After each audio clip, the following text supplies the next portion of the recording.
Hi, welcome to Sabbath School Daily, where we have been studying from this lesson right here, God's mission, my mission. Today we're starting a brand new lesson, which is lesson number 11, which has the title, Mission to the Unreached, Part 2, and today is Sabbath's lesson. Our memory verse this week comes from Matthew chapter 15, verse 28, that says, Then Jesus answered and said to her, O woman, great is your faith. Let it be as you desire. And her daughter was healed from that very hour. A statistic that was mentioned in today's lesson is very worrisome. This appears in the first paragraph that starts like this. From the beginning, a loving God sought his lost children, and to our day, the same loving God is still seeking to reach the lost, including the lost in the cities. In 2018, the United Nations published its latest findings, which say that 55% of the planet's population lives in urban areas, and this will grow, if time should last, to 68% by 2050. We have no choice. We must witness to those in the cities. The reason why I say that this is a worrisome statistic is that I hear from so many of my fellow Seventh-day Adventists, perhaps not always expressed in words, although sometimes expressed in words, but definitely through actions, through attitudes, the idea that it would be best to run away into the hills, into the mountains, to live on an off-grid property, away from everyone, away from the influence of the world around us. And that worries me. It worries me for several reasons, but perhaps the largest of these reasons is the fact that if we run away right now, who will witness to the cities? Who will witness to the world? If we do run away, just as Jonah did, which is the example provided in the lesson, who will preach to the Ninevites? Who will witness to them? Who will tell them about the God of love, the God of forgiveness, and the God of care? Who will tell them about heaven? Who will teach them scripture and the Bible? Who will reveal to them in actions what love truly is meant to be like, what God's love is meant to be like? Friends, I feel that we grow so selfish when we feel that we want to run away, that we're going to go off grid, that we're going to live far away from everything and isolate ourselves. I feel that the level of selfishness is so great, the level of pride and the level of self-centeredness gets so great that at that point, how is God going to work through us? What benefit would it be to then live in these places? It would be a life of selfishness. Now, please understand what I'm saying. I'm not saying that it's wrong, that it's bad, and that God doesn't want us to live in the rural areas, that God doesn't want us to live on a farm in a region that is more tranquil and calm. I'm not saying that. After all, there are people in those areas too. The lesson mentioned 55% in the cities. Well, what about the other 45%? They need to be ministered to as well. And so I understand that. Of course, I understand that reality. But it's the attitude that I refer to. It's the feeling of disdain for those in cities. We're called to reach them. Didn't Christ come here? Didn't he come down to this mess that we call earth?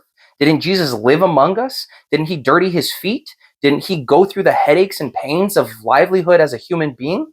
And so who are we to abandon people in their time of need, to abandon this wicked world in its time of need, when there are so many people out there that the Lord can reach? Again, God can inspire you in so many ways as to how to do that. You don't have to do it in person. Sometimes the Lord will call you to do this, what we're doing right here, this where I'm speaking to this camera and it's going out to so many people. Of course, you could do that as well. But never think that you're called to abandon people. Don't think that you're called to abandon these large groups of people living in the cities. Ideally, if we could live outside of the cities, but close enough where we could go in, minister to them, and then go out to kind of recharge our spiritual energy, that would be best, of course. But not everyone has that opportunity. Not everyone has that possibility.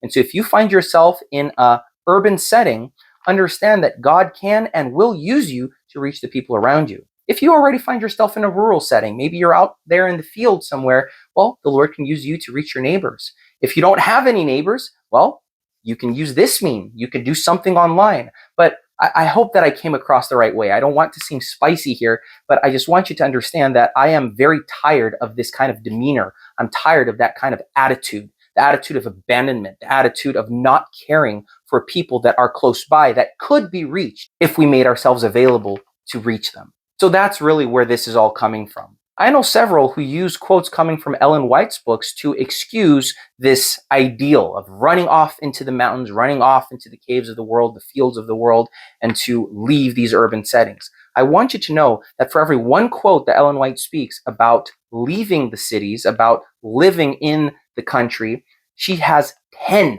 that speaks about mission to the cities, mission to the urban settings of the world. The emphases are different. The emphasis of going out into the countryside, it comes at a very specific point of human history. The emphasis of going into the urban settings, going into the cities, has to do with evangelism. That's where we're at right now, friends. That's where we're at in the chronology of biblical eschatology. And if you don't know what that fancy word is, it has to do with the time of the end. That's where we're at when it comes to the chronology of the time of the end. Matthew chapter 24, verse 11 is where we're at, where it says, "And this gospel shall be preached in every nation, every tongue, and every people, and then the end shall come." That's the point that we're at right now. The end has not come. And so we should be out there preaching to every nation, every land, every people, every tongue. I hope that makes sense. Please study your lesson. This is going to be an incredible one. We're going to be observing how Jesus and his disciples went into Tyre and Sidon, into these regions, and he ministered to those people there. We're going to be learning from Jesus Christ himself, ministering to people that no one would minister to, that the Jews ignored and completely cut off, just as many would do today with those living in the big cities of the world.